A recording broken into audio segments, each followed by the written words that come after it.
사랑합니다. 히브리서의 앞선 말씀은 우리가 대단한 믿음을 가지고 있는 것도 사실이지만 이러한 우리를 이끌어내시는, 인도하시는 하나님에 대한 신뢰였습니다.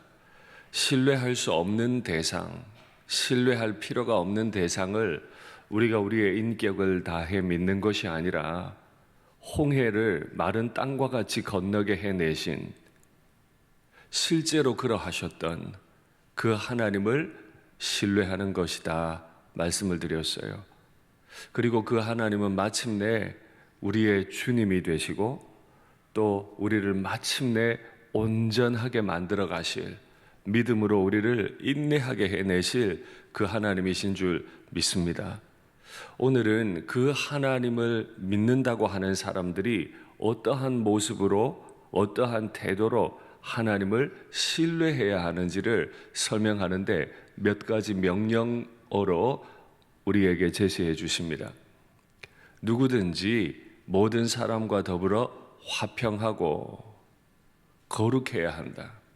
그렇지 않으면 아무도 주를 보지 못하게 될 거다. 우리의 주인이시고 우리를 온전하게 해내실 주님을 못 보게 될 거다. 못 보게 될 거다.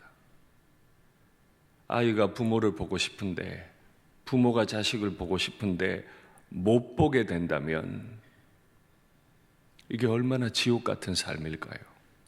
보고 싶은데 못 봐요. 보는 줄 알았는데 못 봐요. 화평하십니까? 모든 사람과 더불어 화평하십니까? 우리는 참 많은 이유를 가지고 화평을 깨뜨려요. 화평을 깨뜨려요. 여러분, 가정에서든 교회에서든 일터에서든 화평이 최고의 가치예요. 똑부러지게 일하고 정확하게 일하고 의롭게 일하고 다 귀하죠. 그렇게 해서 화평 다 깨뜨리면 무슨 유익이 있습니까? 부부가 서로 바른 말 하다가 화평이 깨지면 그 부부는 왜 한 몸을 이루어 살아야 하는 겁니까? 기억하십시오. 화평을 깨뜨리시면 안 됩니다. 그런데 모든 사람과 더불어 화평해야 해요. 꼭 기억하셔야 해요. 믿음은 하나님이 기뻐하시도록 그의 나라를 섬김이라 했습니다. 내가 기뻐하도록이 아니고 위에 계신 하나님이 기뻐하시는 방식으로 하나님을 섬기는 거예요. 그런데 화평을 깬다고요? 하나님이 그 피를 흘려 화목하게 하신 사람들과 화평을 깬다고요? 있을 수 없습니다. 그러니 오늘 결단하십시오. 주님, 내가 화평하지 못한 사람이 있습니까? 화평하게 하옵소서. 거룩하게 하옵소서. 거룩은 하나님을 대하는 마땅한 태도죠. 또 이 세상을 살아가면서 사람들을 대하는 마땅한 태도예요. 하나님을 두려워할 줄 알고 이 세상살이 가운데 윤리적으로 탁월한 삶, 이것이 없이는 아무도 하나님을 뵙지 못한다. 두려운 마음이 많이 듭니다. 거룩하십니까? 우리의 생각이나 말이나 행동이 거룩하십니까? 그 이후에 살피라 하는 말이 15절, 16절에 나오는데요. 우리말로는 살피라는 말이 16절 끝에 붙어 있지만 히브리어로, 헬라어로 보면 맨 앞에 나와 있습니다. 너희는 살펴야 한다 하고 세 가지가 나와요. 첫째, 교회 안에서 하나님의 은혜에 이르지 못하는 자가 없도록 살펴라. 우리 형제들 가운데 어떤 계기가 있어서 하나님의 은혜에 이르지 못하는 사람 없는가? 실족하고 넘어진 사람 없는가? 그를 잘 살펴서 하나님의 은혜에 이를 수 있게 격려해 가야 되는 거죠.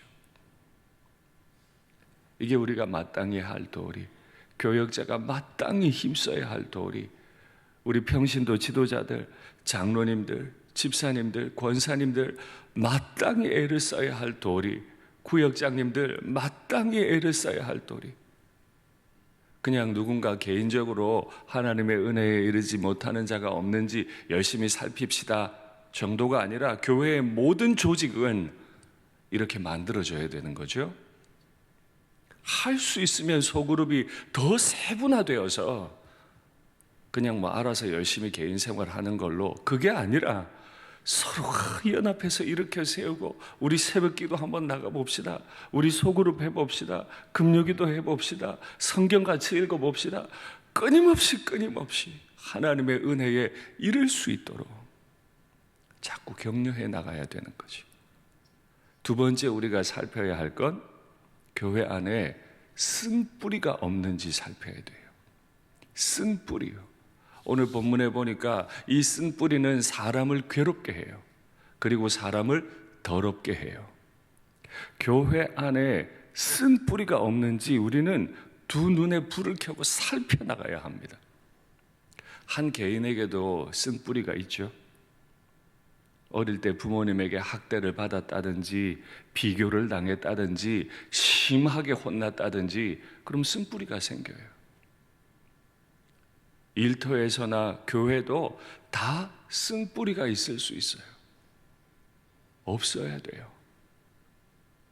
구속받은 사람들끼리 모여서 하나님이 기뻐하시도록 그의 나라를 섬긴다는 사람들이 왜 쓴뿌리를 만들어야 됩니까? 우리 일산교회 안에는 쓴뿌리가 없습니까?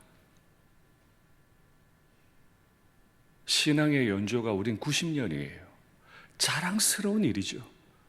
그러나 또 한편으로는 90년이나 된 만큼 이 교회 안에는 다른 교회에 없는 쓴뿌리가 더 있을 수도 있죠.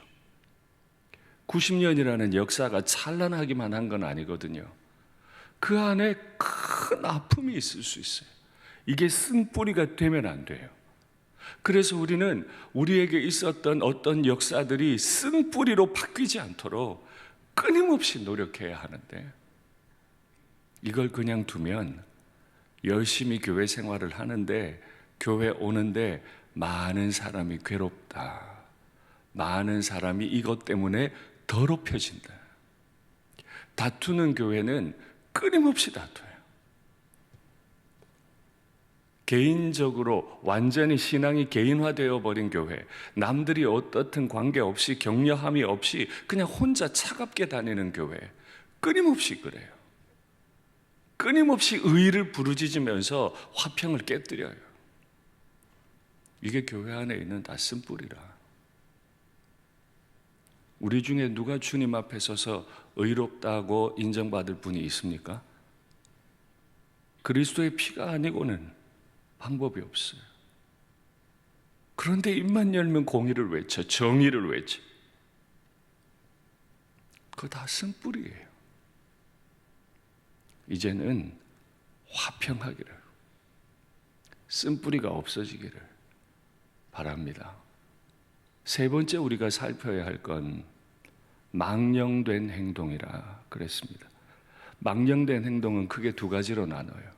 하나는 간음을 하는 것입니다. 하나는 하나님의 약속을 가벼이 여기는 것이다. 오늘 본문에 나와요. 간음은 배우자를 소홀히 가벼이 여기는 것이고, 또 하나는 하나님이 신자들에게 교회에 주신 약속을 가벼이 여겨요. 이건 망령된 거예요.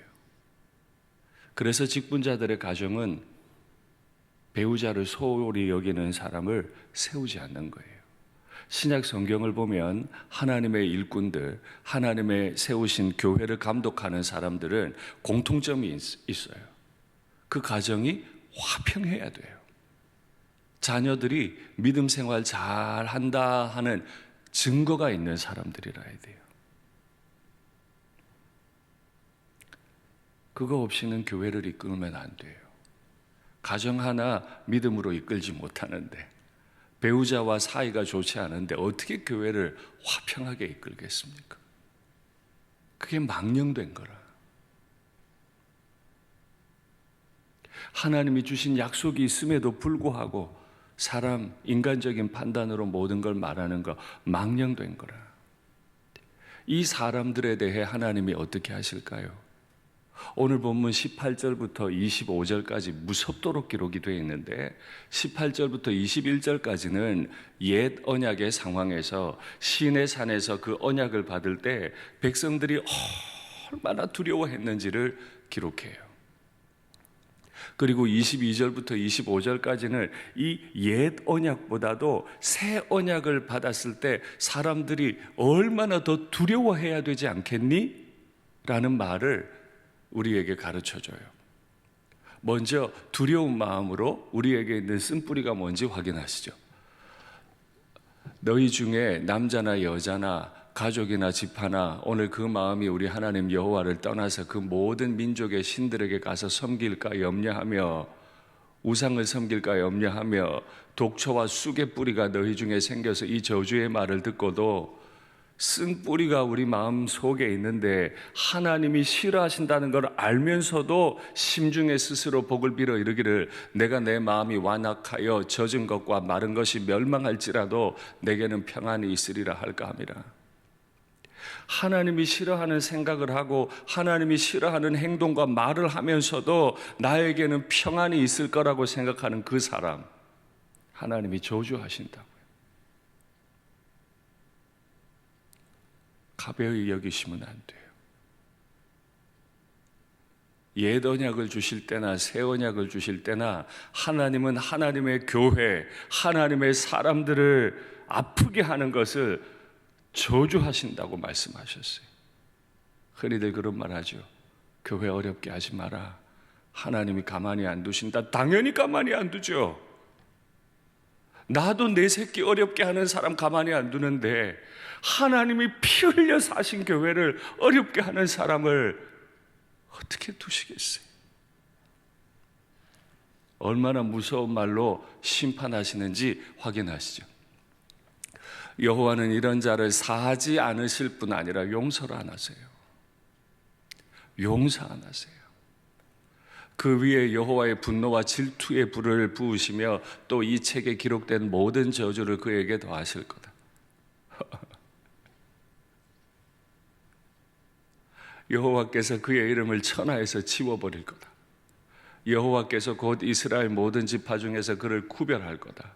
이 율법책에 기록된 모든 언약의 저주대로 그에게 화를 더하실 거다. 여러분, 하나님의 나라를 섬길 때, 교회를 섬길 때 내 성질대로 했다가는 정말 큰일 납니다. 저렇게 무서운 말을 당신의 백성들에게 주시는 거잖아요, 지금. 왜 그렇죠? 하나님이 끔찍하게 사랑하는데 내가 그걸 어렵게 해버려요. 그래서 오늘 우리가 읽은 본문 마지막 절에 하나님은 자신을 소개하실 때 하나님은 소멸하는 불이심이라. 자신을 소개하실 때 소멸해버리는 불이시라. 다 태워버리신다. 그래서 우리는 결단해야 합니다. 하나님이 기뻐하시도록 그의 나라를 섬기는 게 믿음이라. 내가 가지고 있는 몇 가지 확신 따라 섬기는 게 아니고 하나님이 기뻐하시도록 그의 나라를 섬김, 그게 믿음이라. 그런데 이렇게 살아가는 사람들에게 특징이 나타나요. 우리가 흔들리지 않는 나라를 유업으로 받았어요. 그래서 흔들리지 않는 나라를 받았은즉 은혜를 받자. 이 은혜로 번역되어 있는 헬라어 카리스는 똑같은 의미를 감사로 가지고 있습니다. 카리스라는 단어 안에는 은혜라는 말도 있고 감사라는 말도 있어요. 예전에 한번 말씀드린 적이 있습니다. 하나님이 우리에게 결코 흔들리지 않는 나라를 주셨으니까 우리가 은혜를 받자. 혹은 반대로 흔들리지 않는 나라를 우리에게 주셨으니까 감사하자. 이렇게 하나님이 흔들리지 않는 나라를 주셨으니 우리의 마땅한 태도는 경건함과 두려움으로 하나님이 기뻐하시게. 하나님은요, 세상의 수많은 나라들 가운데서 우리를 고르고 골라내셨어요. 다 소멸해 버리시는 가운데도 우리를 소멸치 않으신다고, 소멸하지 않는 나라를 주시겠다고 약속하셨어요. 그러니 우리는 어떻게 해요? 하나님이 기뻐하시도록 모든 사람과 최고의 가치, 화평하고 거룩하고 은혜에 이르도록 노력하고, 우리 가운데 쓴뿌리가 없도록 노력하고, 망령된 행동이 없도록 소멸해 가시는 그 하나님을 두려워하는, 경건하게 하나님을 대하는 것이 진정한 믿음이라. 말씀을 맺겠습니다. 예수 잘 믿고 천국 가야죠. 그러나 하나님은 그것만 약속하신 게 아니에요.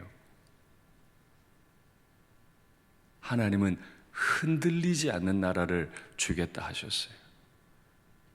하나님이 기뻐하시는 대로 흔들림 없이 하나님 앞에서 반듯하게 믿음으로 살아가는 우리가 되면 좋겠습니다.